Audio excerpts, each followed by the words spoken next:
So I have a return guest that I'm very excited to chat with, Dr. Angela Mazza. Very excited to talk about her new book, Thyroid Talk. And let me go ahead and for those who didn't listen to her first interview, which I highly recommend, and I'll make sure to include that interview in the show notes as well, but I'm going to give a brief bio here. So Dr. Angela Mazza is the founder of Metabolic Center for Wellness in Oviedo, Florida, where she spends a great majority of her time caring for persons with autoimmune thyroid disease, thyroid nodules, and thyroid cancer. Metabolic Center for Wellness is the only center in Central Florida providing the thyroid saving procedure, radiofrequency ablation for thyroid nodules. Highly regarded for her individualized approach for patient care, Dr. Mazza empowers each person to achieve their unique goals by providing education, lifestyle management, and support.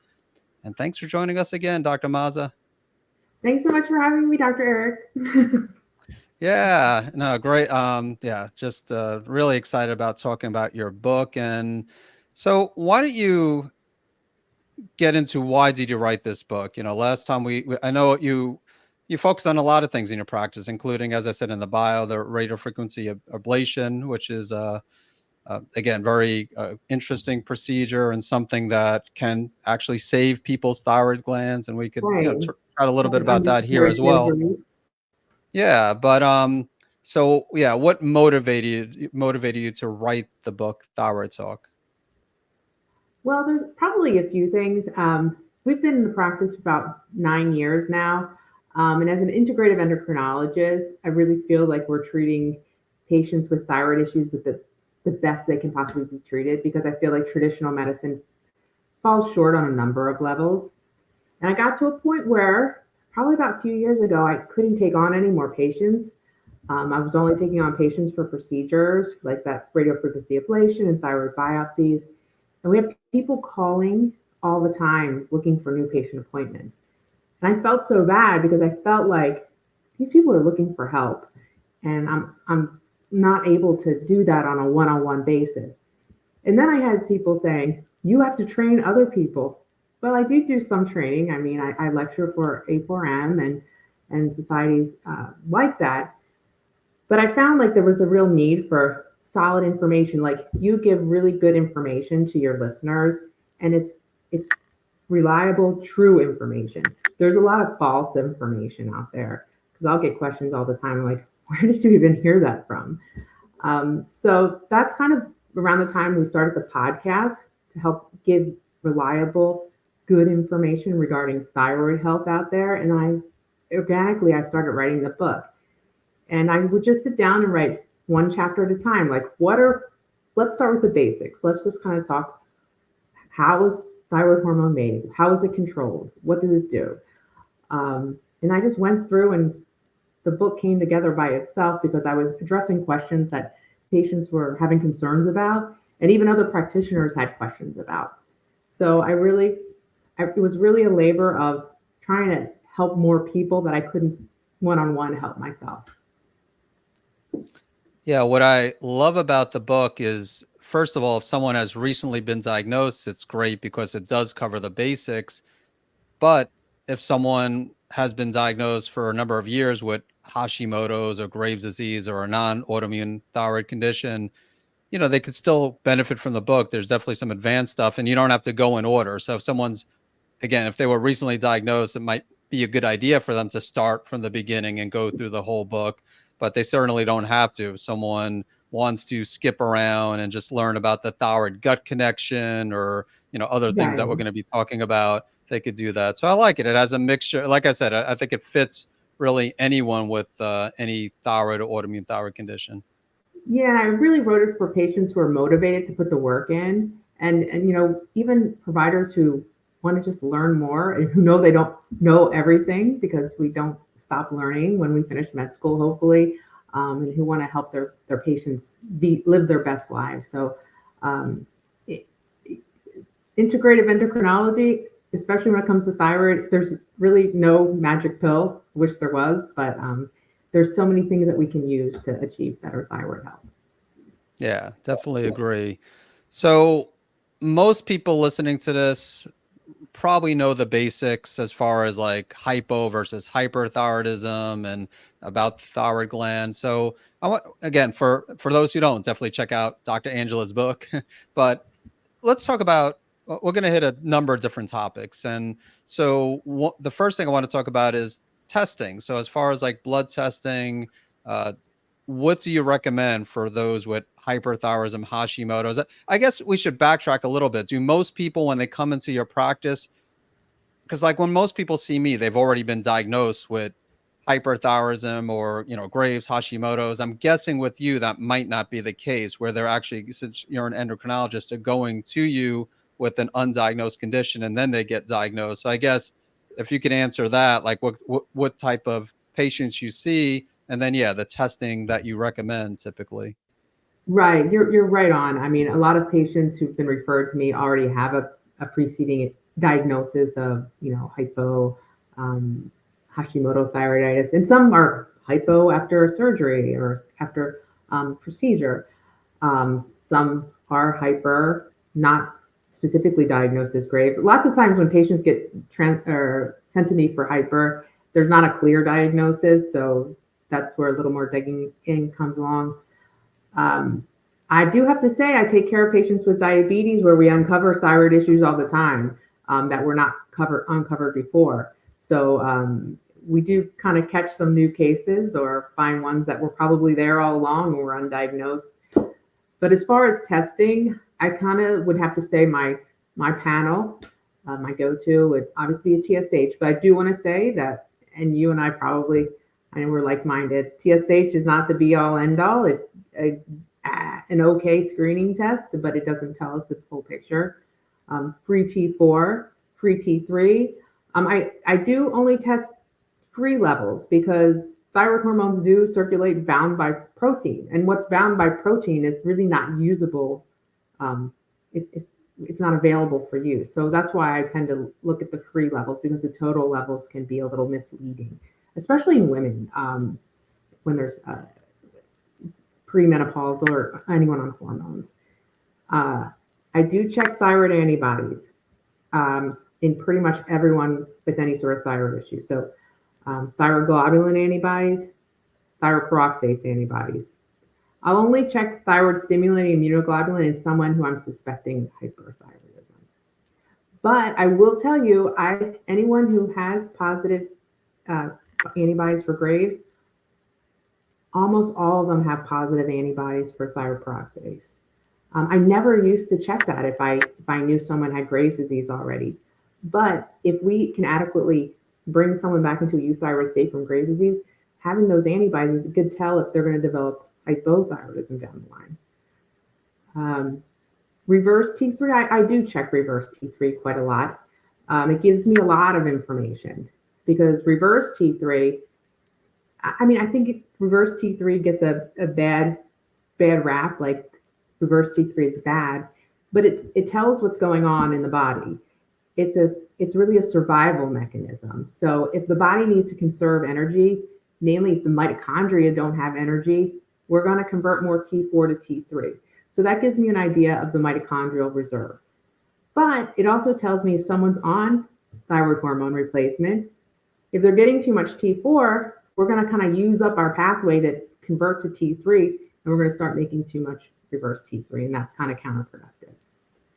And then the last part of my panel would be, I always check a random urine along with a random urine for iodine along with a random urine for creatinine, because that way I can extrapolate a 24-hour urine collection to tells me if someone's getting too much or too little iodine.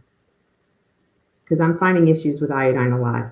Not only not enough for some people because we don't eat as much iodized food, but I have a lot of people who are taking thyroid hormone supplements and they have a ton of iodine in them. And that also can cause an issue. Definitely want to talk more about the iodine. With the panel, I agree. I pretty much test the free hormones, free T3, free Yeah. T4, and then thyroid peroxidase. Yeah, it's interesting. Like some of the research shows that like anywhere from like 60 to 80% of people with Graves have those TPO antibodies. I was one that didn't when I dealt with Graves. Mine were negative, But I agree. I would say the majority of people that I see, have the elevated Right. TPO antibodies. And I'm sure you see some people with all three antibodies at times, like sometimes TSI, and they also have Right. the TPO and the thyroglobulin antibodies. And reverse T3, the only thing is I stopped testing it in my hyper patients just because almost everybody has elevated reverse T3 if they have hyperthyroidism. And so It's it going to be high. really, yeah, exactly. But I think it does make a lot of sense if someone has, hypothyroidism, Hashimoto's, not dealing with hyper or Graves. I think, yeah, I agree that Yeah. reverse T3 can be helpful. Yeah. So, okay. So iodine. So your urinary test for iodine, is that like a 24-hour loading test, or is that, because you said 24-hour iodine test, or?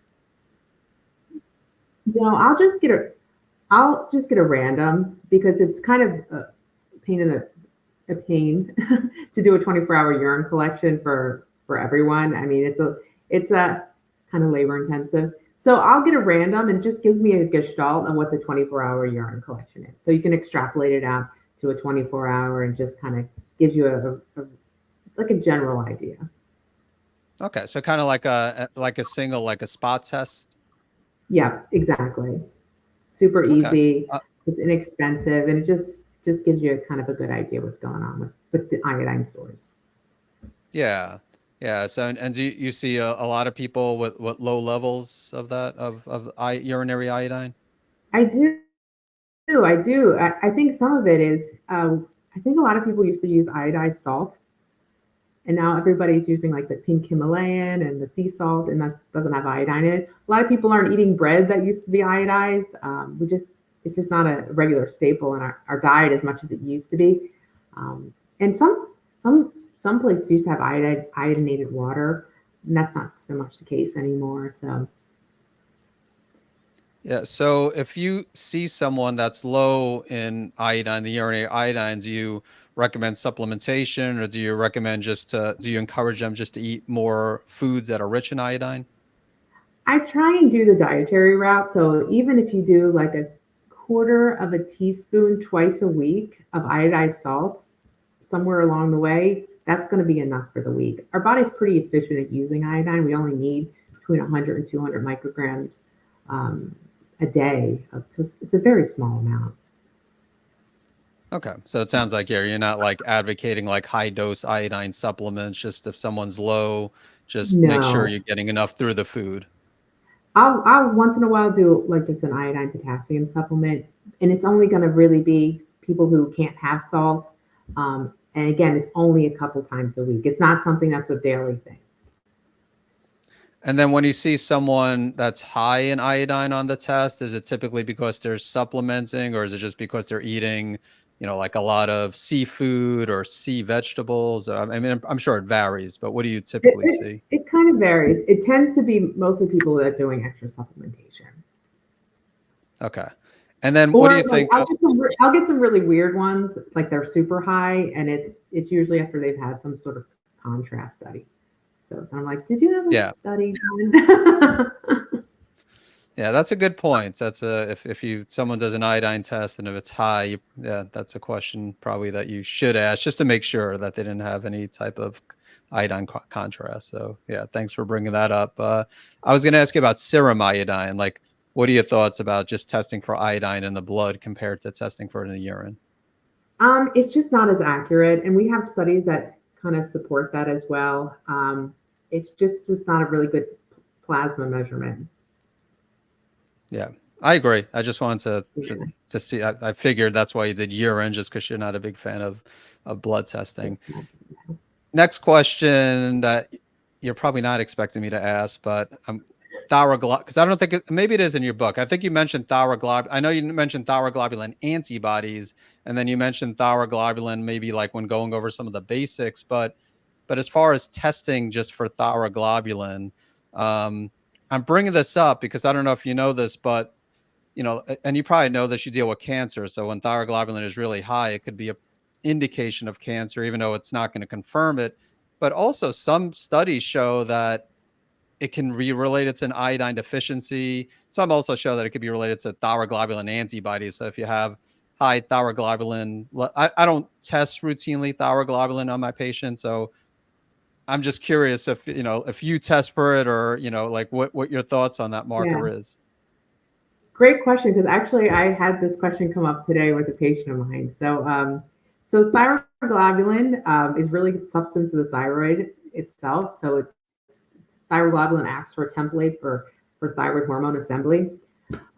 You're right. Thyroglobulin is a great measure in someone who's had total thyroidectomy followed by radioactive iodine for thyroid cancer. Because it'll be a clue, is there a return of the thyroid cancer? Because it means essentially if there's an elevation in thyroglobulin, it means that there's thyroid tissue growing. Um, in any other, so the question this my patient came to me was her. I was following her up after an RFA, and her primary care doctor had ordered a thyroglobulin level, and her thyroglobulin level was elevated. She said, "I looked online; it says I have cancer."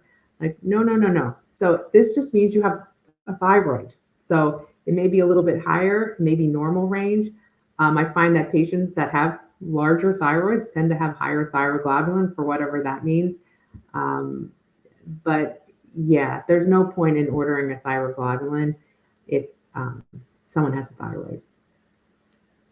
Yeah, and I like I said, I typically don't, but some Yeah, endocrinologists do, or some other doctors do, or sometimes they might mistakenly order that instead of the antibodies, or maybe it's a lab error. But either way, if it's on the panel I and if it's think elevated, it's scary. yeah, to the patient, because like I you think said, it's they have on no it. It's idea. on a number of lab work now. Yeah, and they're like, It's "Oh in a my number of gosh!" what? But it's on a number of panels. Like if you go on LabCorp and you order a thyroid panel, it sneaks in there for a lot of these panels. Hmm. Yeah, I So didn't know that. Yeah, yeah. Again, I see it sometime. Well, maybe it is paired up with thyroglobulin antibodies on one of the panels or multiple panels. But either way, so it's good, reassuring to hear that if it's elevated, that the person probably shouldn't stress out. not bad. Exactly. Okay. Well, yeah. Unless if they That's a got, great question. yeah. I was gonna say, unless if they had a history of Unless they have, surgery, radioactive iodine, and then like, then monitoring it, you don't want it to be elevated, because they shouldn't, especially if they have like a complete thyroidectomy, they shouldn't have. It should be zero then, the thyroglobulin, or like less than one, like undetectable. it's usually undetectable or less than zero point 0.1. Um, so it depends upon the lab itself. Some assays will be like less than just one. Um, but yeah, it should be, we shoot for undetectable. Yeah. But I Okay. mean, one caveat with thyroid cancer patients is we're doing more kind of conservative treatments for thyroid cancer now, where only half of the gland may be taken out and we leave the remaining gland in place. That would be a case of thyroid cancer where we don't want to do a thyroid globulin check because it's still going to be positive. So that again can be alarming to patients too. So Okay, that makes if there's sense. any Thanks for thyroid explaining. remaining, yeah. Okay, good to know. Just sticking on the topic for one other question, because I think last time we spoke, I think I asked you about radiofrequency ablation for thyroid cancer, and at that time it wasn't approved, and it hasn't been that long since we chatted. So I'm guessing still, like if someone has like a cancerous thyroid nodule, is that something where you would not It look actually has into been approved. RFA? Oh, it It has has. been approved now. Yes, so that's pretty exciting. So it's very small micropapillary thyroid cancer. So these are the cancers that our option before was either partial or total thyroidectomy or observation. So just observation can be kind of alarming to a patient. They know they have cancer, even though it's small, meaning it's usually like 1.5 centimeters or less. But RFA was approved for the treatment of papillary thyroid cancers that are less than 1.5 centimeters. So if they can Wow. be adequately ablated, yeah, it's pretty cool.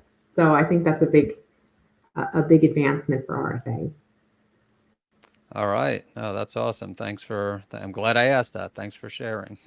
I'm glad you did too. Yeah.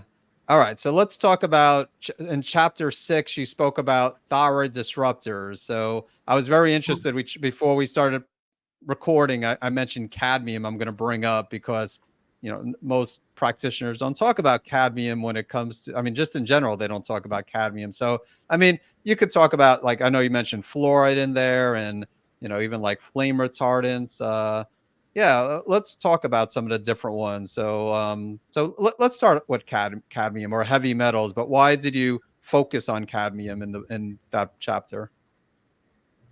Yeah, because one, I don't think we talk enough about cadmium, and it's present around us, and um, we always I think cadmium doesn't get enough credit when it comes to bad things in smoking and cigarettes. So cadmium is really important because it affects our selenium levels. I think that's the key thing when it comes to selenium or cadmium rather, because selenium is really our protector of our thyroid. It's our body's one of the contributes to antioxidants that help protect the thyroid because thyroid hormone production is an oxidative process. So it is just it's inflammatory. So selenium helps protect our thyroid from that inflammatory state. So if we don't have selenium, our thyroid's kind of in left less protected. So if we have a lot of cadmium is going to prevent selenium absorption, and we're not going to have our selenium that we need. Um, and it's kind of a vicious cycle. So if we have too much cadmium, we're not going to have enough selenium, and selenium's needed to get rid of cadmium. So it kind of is a self-perpetrating cycle. Nonetheless, cadmium has been linked to growths in the thyroid, like thyroid nodules that can even thyroid cancer. So Yeah. that's why it all comes back to selenium for me. Yeah. No, it makes And I sense. mean, any of these kind of disrupt thyroid hormone production and thyroid activation, and even thyroid receptor interaction at any step along the way. So they are uh, really destructive.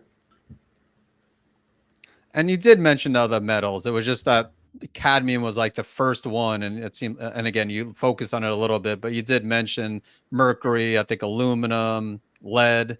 I forgot which ones. I know Yeah, those you mentioned. yeah, So yeah, you're concerned aluminum. about Yeah, not just cadmium, but the other ones too. yeah, they're all bad. And I think the takeaway is, and it's not to be scary. We're exposed to things all the time. I mean, we just can't get away from them. I mean, we try and limit what we can. I mean, unless you want to live in a bubble, you can't get away from all the toxins we're exposed to. But, if we can give our body what it needs to help detox and help protect it as much as we can, then it gives us a fighting chance in kind of offsetting the potential harm that these toxins can cause. How about fluoride?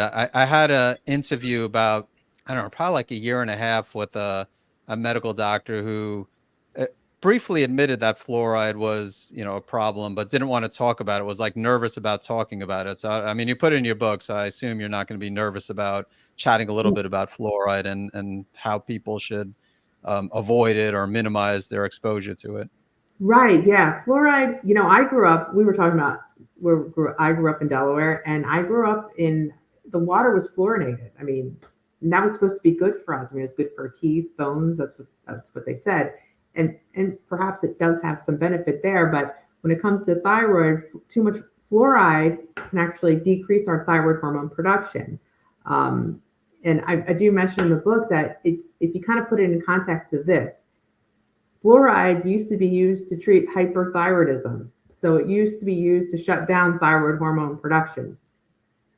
So just kind of put it in that terms. So too much fluoride does affect our thyroid hormone production, T4 as well as T3, and that essentially leads to whether it's permanent or temporary inadequate thyroid hormone production. Yes. Do you recommend not only people avoid drinking water with fluoride, but also um, like toothpaste, like just a fluoride-free toothpaste, or like Yeah, I what mean, do you do? What do you do? I guess do you use a I toothpaste use without a, fluoride? Or I use a toothpaste without fluoride. Um, Again, we get down to we're going to be exposed to so many chemicals. How much do we want to try and work on detoxing if we kind of expose ourselves knowingly to these extra toxins? But I would go the fluoride free route. But, All right. Yeah. and I mean, you think about it, our oral mucosa is such an gateway for different things. So Yeah. I agree. I use fluoride-free toothpaste. What actually, can I ask you what water, like, how do you filter your water? Like, what do you use to, like, what type of water do you drink? we have a water filtration system, so we use the water filtration. But um, there's going to be times where you can't get filtered water, and you're gonna, or you have to drink out of plastic bottles, or you have to. Again, it's just like you just try and minimize what you can. There's controllables and there's not controllables, and if you try and keep your health as optimal as possible, otherwise your body's able to handle some of these toxins. Yeah, It can get agree. overwhelming and can get scary, and I think you can fixate and get. The last thing I want to do is for people to get too scared of things. I want to, just like you're doing, provide knowledge, and you can just be aware of it. Yeah, no, I agree. I mean, I can't say I never drink like tap water, like if I'm out and Right. about, or again, did I like I don't buy like plastic water bottles by the case to keep in my home, but again, if I'm somewhere and that's all I have access to, or again, on a plane, you can't bring your own, water filter, like, like I have right here, or my stainless steel water Yeah. bottle. I mean, I could bring it. It just can't have water from outside. And you So got to find yeah, some I mean, place to get. exactly. So it's, yeah. But yeah, so I think we're on the same page with Yeah. that. So any other thyroid disruptors, endocrine disrupting chemicals you want to chat about, or? Those are kind of the biggies. I mean, I think the thing is that these chemicals can really just disrupt thyroid on every different level, um, and just be aware. That's all. Yeah. All right, let's talk a little bit about thyroid gut connection. So, I like that you talked about concerns with PPIs, acid blockers. Yes. Uh, yeah, and then you also brought up the betaine HCl challenge, which I was very impressed. Talk about supplements and with betaine HCl. So you see a lot of people with lower stomach acid in your practice. Oh yes. Oh yes. And the tough thing is you have like every other patient who's already on a proton pump inhibitor, and it's kind of tough to kind of work backwards because they're prescribed in like it's over 110 million prescriptions prescribed for proton pump inhibitors, and they're available over the counter, and everybody who thinks they have a little bit of stomach upset or bloating thinks it's GERD related, and GERD does exist, but in our patients with Hashimoto thyroiditis especially, low hydrochloric acid tends to be the problem. So if we put them on proton pump inhibitors, it just makes the problem worse. So yeah, it, it's better if I have someone who's not on a proton pump inhibitor to really kind of make the diagnosis. So that's where the betaine challenge comes into play. And just to just to mention, it's kind of more of a progressive challenge to see, you know, it's not only a challenge, it's kind of a diagnostic test. So if you try it out, if you take one betaine hydrochloric acid and you have burning right away, then that's probably not the problem. But then it's a progressive increase with the betaine to kind of figure out what's the dose that's needed. And I'll give it like a couple months and then retest things out. But if we don't have hydrochloric acid, we can't break down food, and it leads to nutrient deficiencies like B12, iron, and that iron is important for thyroid again. So we need iron for thyroid peroxidase. Yeah, and also it has antimicrobial effects. So Exactly. you need stomach acid to like keep the, opportunistic bacteria and Right. harmful bacteria or other microbes, not just bacteria, but just, potentially pathogenic microbes in check. Exactly. And the tough thing is too, if we have this low hydrochloric acid, persons who are on thyroid hormone replacement don't absorb the thyroid hormone very well. And that in turn leads to poor absorption, which leads to hypothyroidism, which decreases gut motility, and that affects, it kind of is, again, another self-perpetuating, perpetuating rather, cycle. And then you also in the same chapter spoke about the gallbladder and like how especially people with hypothyroidism, Hashimoto's are more susceptible to having gallbladder issues. Yes, yes. And I think you'll probably agree. You have a lot of patients who've had gallbladder surgeries in the past. I mean, it's like one of those things. You don't even need a gallbladder, so just take it out. But I mean, it serves a purpose. But if people with hypothyroidism have decreased cholesterol metabolism in the liver, and then we have, that leads to super thick bile that's stored in the gallbladder, and then the gallbladder can't contract. It leads to gallbladder sludge, and in worst cases, gallstones. But that bile and that storage really serves a purpose. I mean, if we don't have bile to go along with the enzymes from our pancreas, it's tough to break down fats along with protein. So it does serve a purpose if we can kind of catch that before the gallstones become a problem. It leads to unnecessary surgeries. Yeah, I agree. I think like about 500,000 people get their gallbladder removed. And I mean, I'm sure Right. some of them are necessary, but who knows how many are could have been saved if they addressed the cause of the problem. Yeah, and I think sometimes the threshold's very low for doing the surgery. And if someone's uncomfortable, they're like, okay, it has to come out. And then I've seen more often recently is patients tend to have that same discomfort even when the gallbladder's out. So it didn't really solve the problem. Yeah, yeah, because again, it's not addressing the underlying, like bile metabolism issues. Yeah. So yeah, brain fog. So we're just going through all these different topics. So again, just it covered a lot in the book. Again, obviously we can't cover everything, which is why people need Yeah. to read your book. But just want to touch a bit upon different topics. I figure that's what we would take a different approach than the first interview when we just really focused on the RFA. So so brain fog, what are some potential causes and some potential solutions for brain fog? Right. Brain fog can be like a super frustrating thing. I mean, and my patients, I don't know, I'm sure your patients complain of brain fog sometimes, and it's like, man, I can't complete a task. I feel like just not getting things done. We're not remembering things. My brain's not as sharp as it used to be. But brain fog can be related to thyroid. Yes, it can. It can be related to a lot of other things. So that's kind of the tricky thing about brain fog. I mean, you name it. I mean, stress, dehydration, micronutrient deficiencies can cause brain fog. We need all those neurons snapping so that they can work. They need the raw material, need to be fed. But anemia can cause brain fog.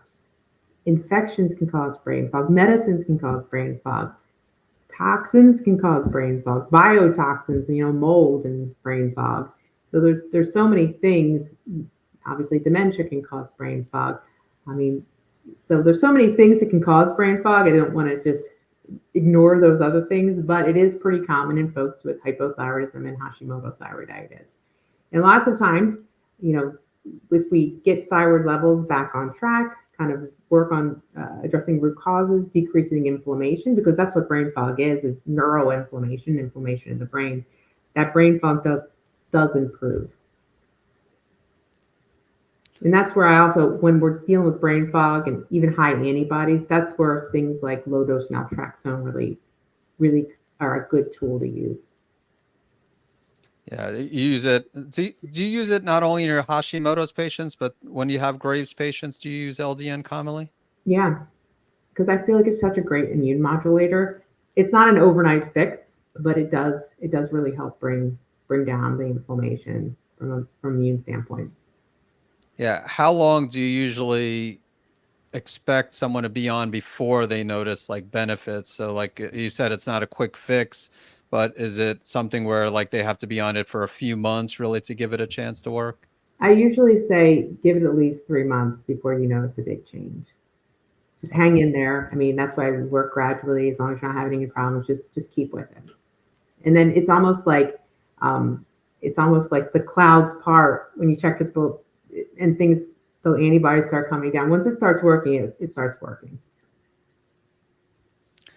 All right, cortisol. So next topic is cortisol, and let's. Of course, I want to know how you. I think you mentioned. Did you mention saliva testing as far as testing Yeah, for cortisol? Yeah. So that's your main way of testing for cortisol in your practice. yeah, that's the main way I do it. You know, cortisol is a tough one. The cortisol in general, it's like stress. You know, there's good stress and there's bad stress. Good stress doesn't last long. It's the bad stress that hangs in, and that's what really kind of pushes over the edge when it comes to disease. But the cortisol thyroid relationship is a complex one for sure, because we have too much cortisol. It affects thyroid TSH production, conversion of T4 to T3. Not to mention, cortisol is catabolic to the gut lining, and that impairs intestinal permeability. So I do cortisol testing pretty frequently, and repeatedly in patients who aren't responding so well to thyroid hormone replacement as I think they should, or balancing thyroid hormone levels.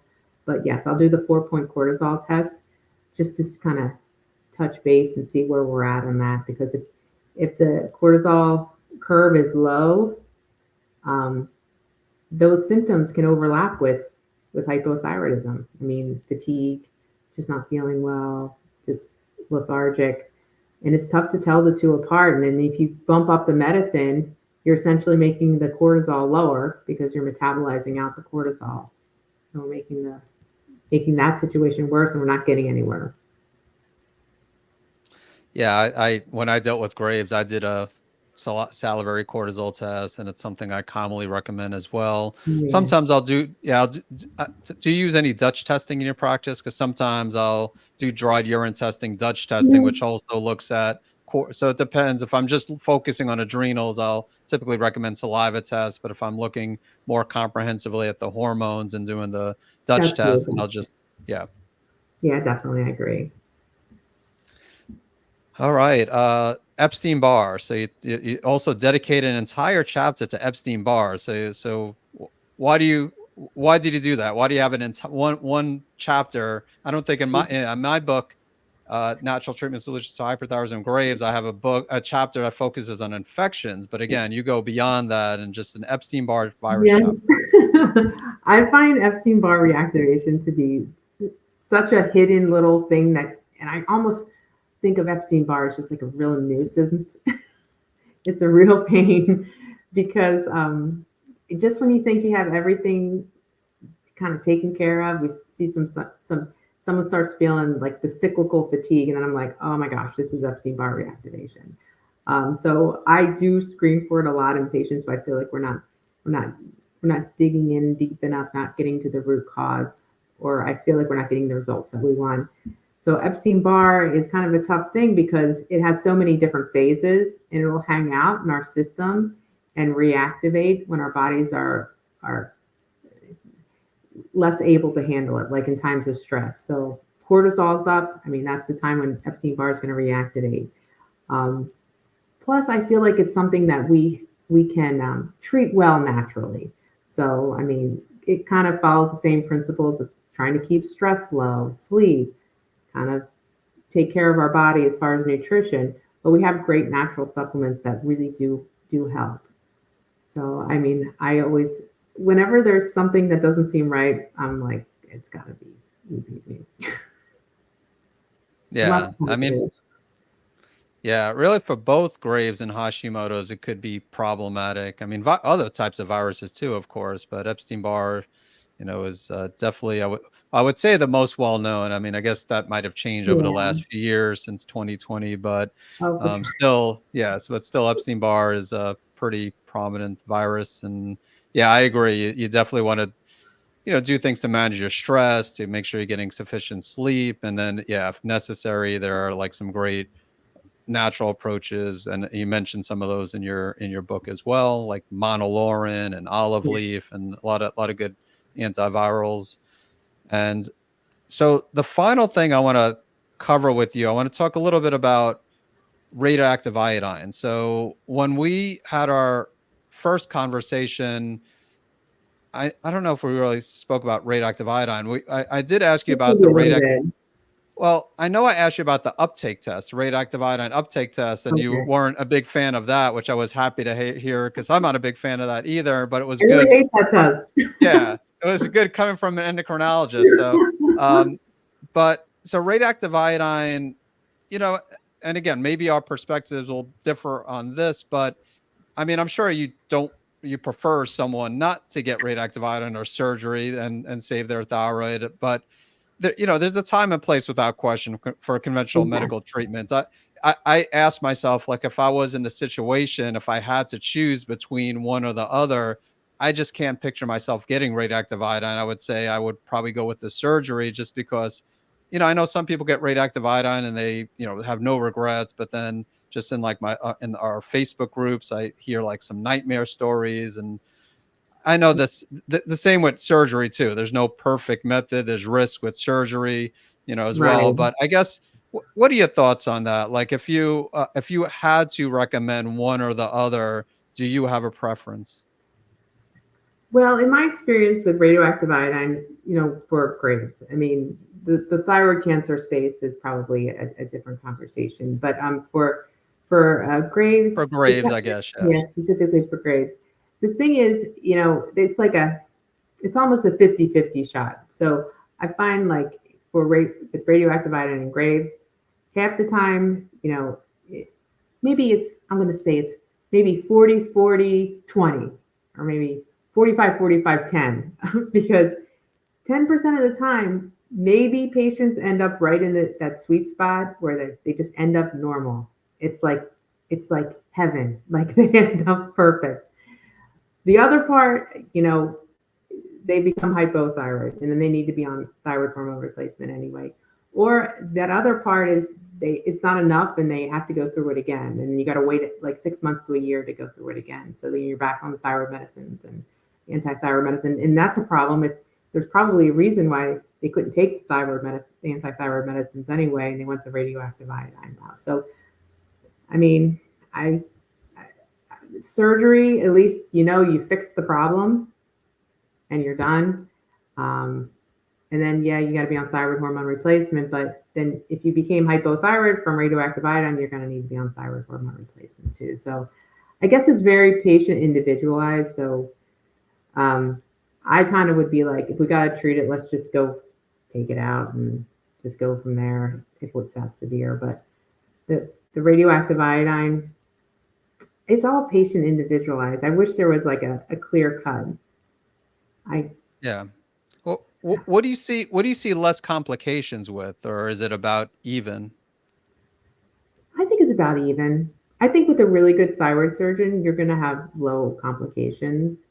Um, with the radioactive iodine, I find the biggest complications can be more short lived. Um, but then again, you don't know years down the line what the problem may occur with the radioactive iodine. I mean, it's tough. It's a hard Yeah. one. Did, Yeah. did No. you have any surgery or radioactive iodine? What was that? What was the Did question? you have to? I mean, what would you? I mean, you think the surgery would be better? Well, it's not that. I mean, again, it comes with its own sets of risks, and Right. I mean, you could get damage to the parathyroid glands, the laryngeal nerve. I mean, but like you said, I mean, a lot of it comes down to choosing a surgeon with proper Right. experience, with who has a lot of experience.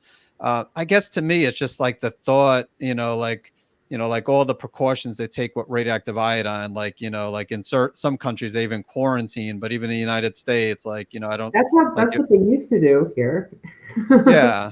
And yeah, I don't know if they still do not I know they don't quarantine, but still like where you can't share the same bathroom or again, Right. I'm not but just I don't know, just the thought. I mean, it sounds very easy. Okay, just swallow this pill and that's it, compared to obviously going through surgery, which, is more extensive. But I guess just hearing the stories from people who have received radioactive iodine compared to people who receive radioactive iodine, I mean, I don't see a lot of those people personally, because usually I see people, it's the opposite, who they're trying to save their thyroid and prevent from getting Yeah, those. But in the Facebook group, we have, thousands of people, thousands of members, and, people who received radioactive iodine or surgery will share their stories there. And again, it seems like there's more, I don't know if I want to say negativity when it comes to radioactive iodine, and as right. far as and also emails I've received over the years, just people emailing and saying,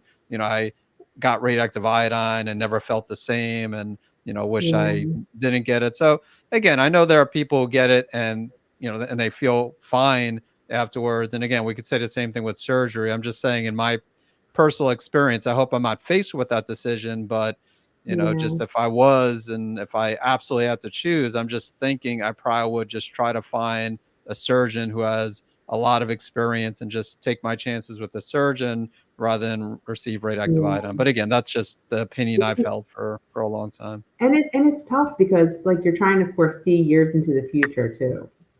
'Cause you don't Exactly. know.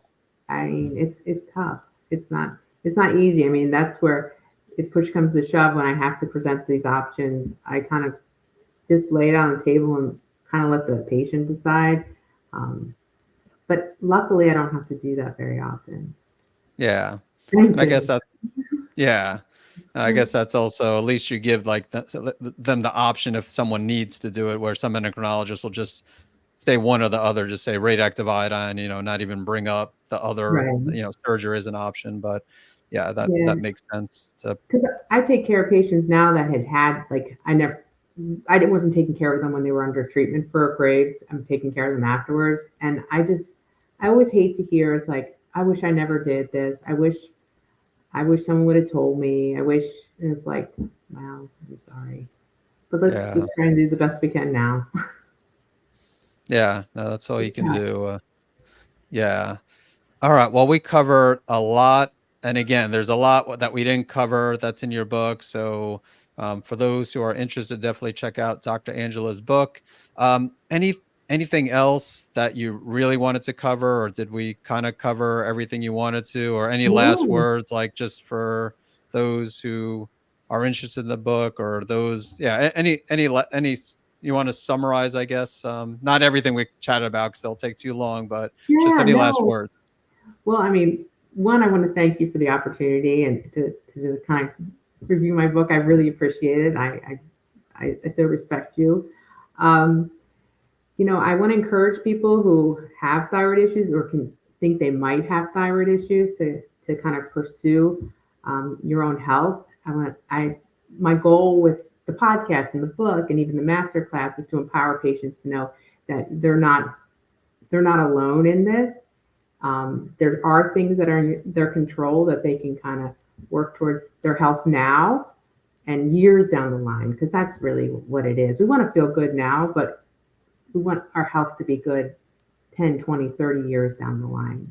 And to encourage them to work with their doctor. I mean, if you feel like your doctor's not listening to you, then that's time to be proactive and you know, I know it's hard getting a second opinion, but go get a second opinion because you have to. This is information that you can use, and I always love kind of just spreading information, and just like you, Dr. Eric, is it's important to spread good information because there's a lot of scary things out there that aren't quite right. So so hey, if people want to check out my podcast, Thyroid Talk with Dr. Angela Mazza, the book, we have an upcoming masterclass, online masterclass called Thrive Through Thyroid, which is pretty cool. We have different modules that go through, we really dig into diagnosis, symptoms, treatment for both hypothyroidism, hyperthyroidism. We really talk about gut health. You'll be sick about gut health, but you'll be an expert on gut health, stress, putting it all together. We even have some bonus modules like hair loss, weight loss, specifically Hashimoto, Graves. We have some recipes. So, and I think the cool thing that we put together with this masterclass is we have a once a month a live coaching session. So I meet with everyone kind of like this, and we answer questions, field concerns, and just kind of give, it's like a thyroid community. So, so that people know that they're not alone in some of their struggles. So, because you're not. Yeah, no, that's wonderful. I'll definitely make sure to include the links in the show notes. And for your book, is it best for them to just go on Amazon, or should they visit your website to purchase it? It's on Amazon, so that's probably the best way. All right. So yeah, definitely check out Dr. Angela's book again, Thyroid Talk. Her podcast is amazing. So check out her podcast, also called Thyroid Talk. And then yeah, that Thyroid Masterclass. Again, we'll include all links in the show notes. And thank you so much. This has been great. Really enjoyed reading your book, and yeah, enjoyed, I think, even more just chatting with you about it. Thank you so much, and I appreciate it. And I want to applaud you for doing all the good work that you do. Well, thank you. Well, same with you. You're doing a great job too. So just yeah, keep up the good work.